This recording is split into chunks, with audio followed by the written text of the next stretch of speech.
Direction ratio ये देखते हैं।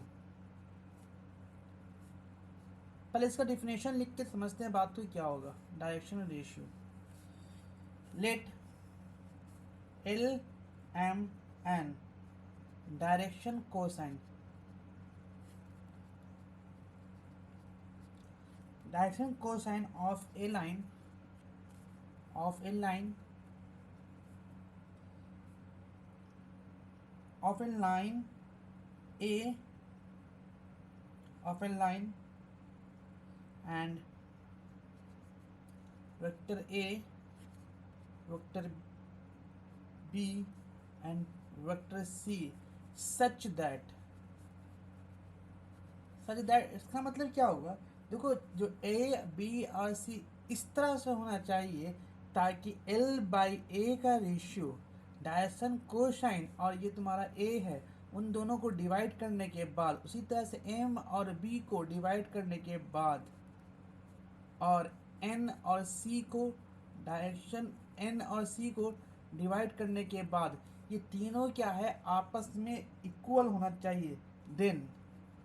देन ए बी सी इस प्रकार होना चाहिए कि L by A, M by B और N बाई सी तीनों क्या होगा, आपस में इक्वल होना चाहिए। और then A B C are called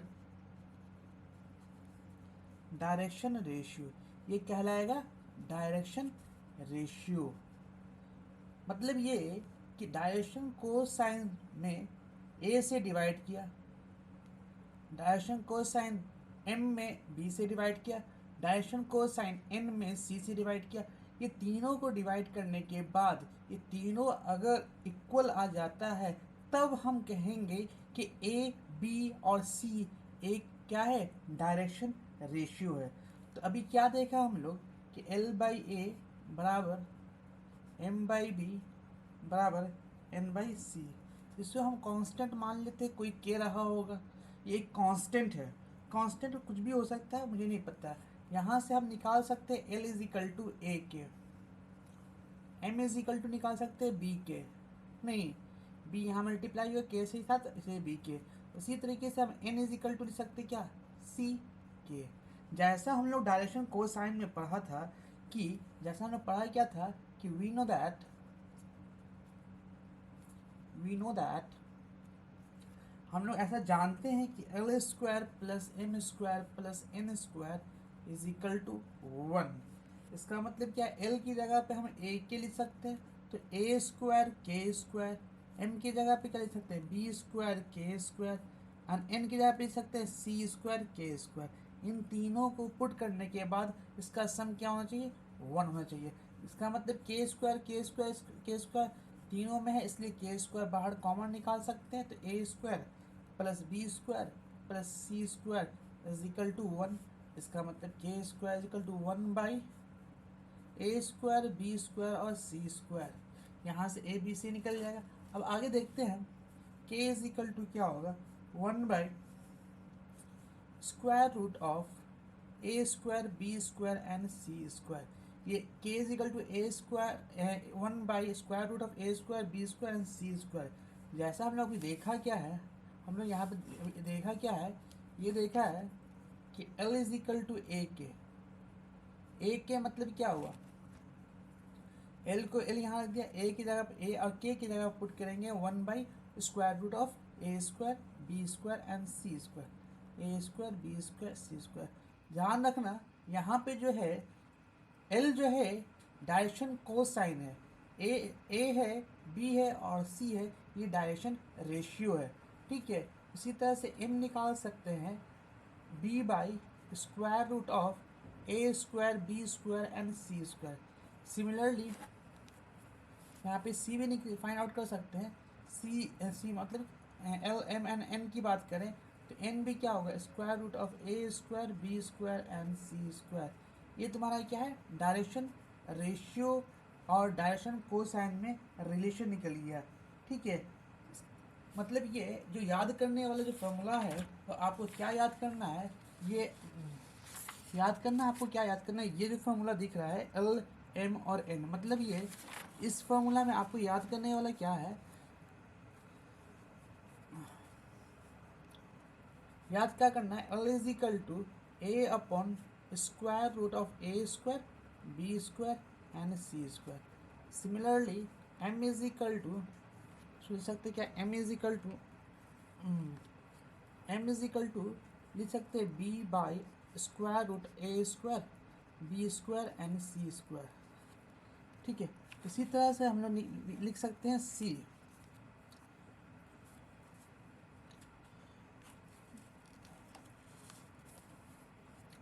सी लिख सकते हैं, सी का जो वैल्यू होगा उसी तरीके से C is equal to, C मतलब L M N N, N is equal to लिख सकते हैं क्या, C upon square root of A square B square and C square.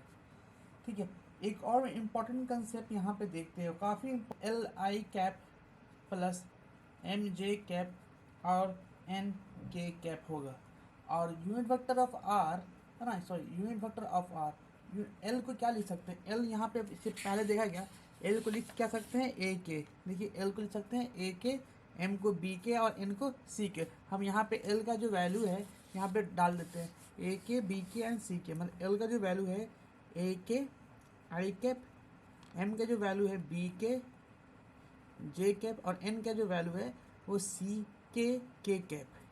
ठीक है, तो unit vector of A is equal to क्या हो जाएगा, ए और के का जो मैग्नीट्यूड है वो गिवन है, अभी निकाला है के का जो वैल्यू है, वो के का जो वैल्यू है वन अपॉन, देखते हैं one upon square root of A square B square and C square. इस वैल्यू को यहाँ पे हम क्या करते हैं, इसको पुट कर देते हैं, तो ये क्या हो जाएगा, square root of A square B square और प्लस सी स्क्वायर।